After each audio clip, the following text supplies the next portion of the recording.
نشوف الحالة دي مع بعض كده. 36 years old man presents with fatigue night sweats abdominal distension and several painless masses around the neck.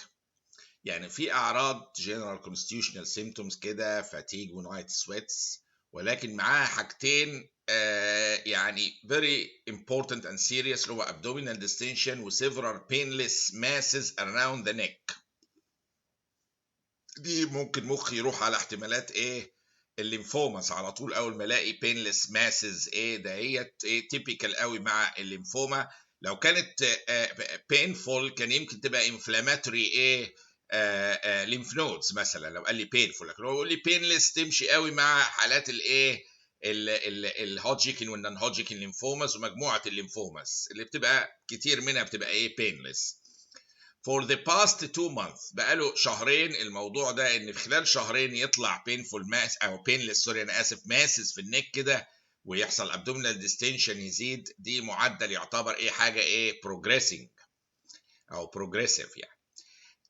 الفيزيكال اكزامينيشن لقينا fever weight loss hepatosplenomegaly and multiple enlarged lymph nodes on both sides of the neck without tenderness. ده تمشي قوي مع الليمفوماس ممكن يحصل فيفر من البايروجينز اللي بتيجي من تكسير الخلايا الكثيره. الويت لوس نتيجه الخلايا اللي زايده في المالجنسي هي لوحدها بتاخد من الميتابوليزم، فممكن يحصل اي مالجنسي يبقى فيه some form of weight loss نتيجه الكاتابوليزم اللي حاصل. هيباتوسبلينوميجالي نتيجه انفلتريشن في الليفر والسبلين enlarging lymph nodes، ودي نفس العيان جاي ايه بيشتكي منها without a tenderness، ودي اخطر الحقيقه. يعني لو with tenderness كنا زي ما قلنا دي انفكشن حاصل او كذا، فده احتمال يمكن العلاج ايه بيبقى اسهل من انها تكون ايه painless enlargement في الليمف نودز كده. البلاد تيست شو انيميا و في المالجنسي عشان في سبريشن جامد للبون مارو لاسباب متعدده يحصل انيميا. هاي ال دي اتش نتيجه الليكوسايتس عاليه شويه، هي كانت 30,000 طبعا يعتبر اعلى من الطبيعي. الطبيعي ايه من 5000 ل 10,000، دي كان عاليه. الليكوسايتس بيبقى فيها لاكتيك دي هيدروجينيز كتير، لما بتطلع معدل عالي بتتكسر الخلايا ويطلع كميات ال دي اتش نلاقيه عالي. دي من الماركرز اللي ممكن تساعد ايه تقول لي لا ده في حاجه فعلا ابنورمال حاصله.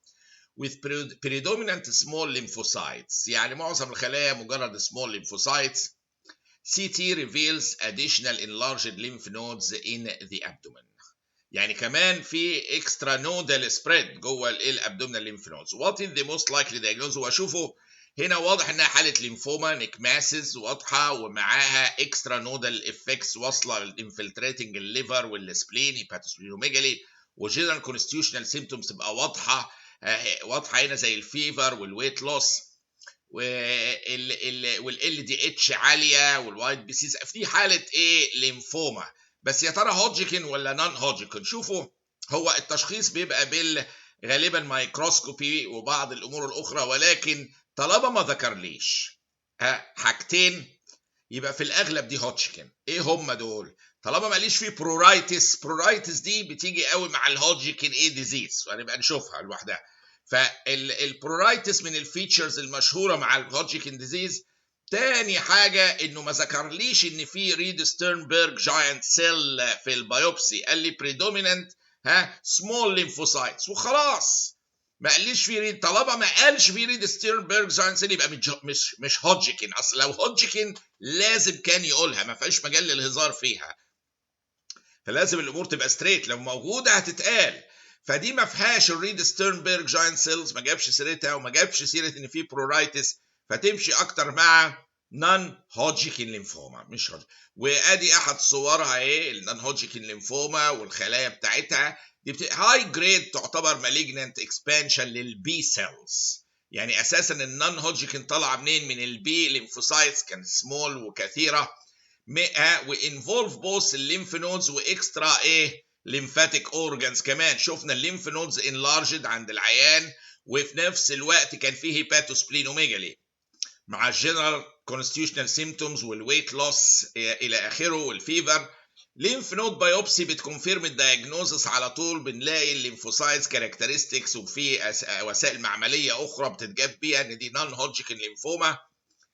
الكيس دي غالبا في العلاج بتاعها لو اتسالت ممكن يروح ناطط في السؤال يقول لك تختار ايه علاج للموضوع ده. فده العلاج بتاعها غالبا طالما هي واخده اكسترا نودال سبريد واصله للليفر والسبلين، بقينا بنتكلم في ستيج اكتر من ستيج 3. يعني هتحتاج راديو ثيرابي بلس كيموثيرابي. راديو ايه كيموثيرابي هيكون يعني لو شفنا احنا النون هودجكن ليمفوما افكركم بيها ستيج 1 هتبقى ايه في ناحيه واحده من يعني من اللي هي موجوده عند النيك دي. جميل. ده الراجل ده لو الموضوع واقف على نيك ماسز اهي كانت قلنا ستيج 1، ولكن دي مش مجرد ستيج 1 ولا 2 ولا لا، ده واخده هيباتو اهي، واخده الليفر كمان سبلينوميجالي، يعني واصله لستيج ايه 4 النك وتيشوز بره الثوركس كمان. يعني طالما هي ليميتد جوه الثوركس بنبقى ستيج 1 او 2 زي دي او 3 ممكن ايه تبدا تاخد إيه بره الثوركس كمان، نبدا من 3. ولكن اذا وصلت الليفر متاخده دخلنا في ستيج 4. يعني هذه الكيس ستيج 3 فما اعلى على طول، يعني احنا داخلين في 4. دي بتحتاج ايه راديو ثيرابي وكيموثيرابي ايه في علاجها.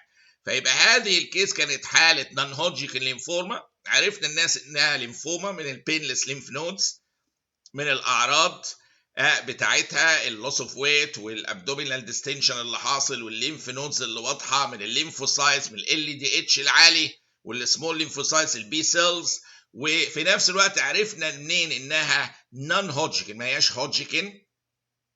البيوبسي جابت الصوره وما قالتليش فيه ريد ستيرنبرج جاينت سيل. لو كانت هودجكن كانت اتقالت دي 100%.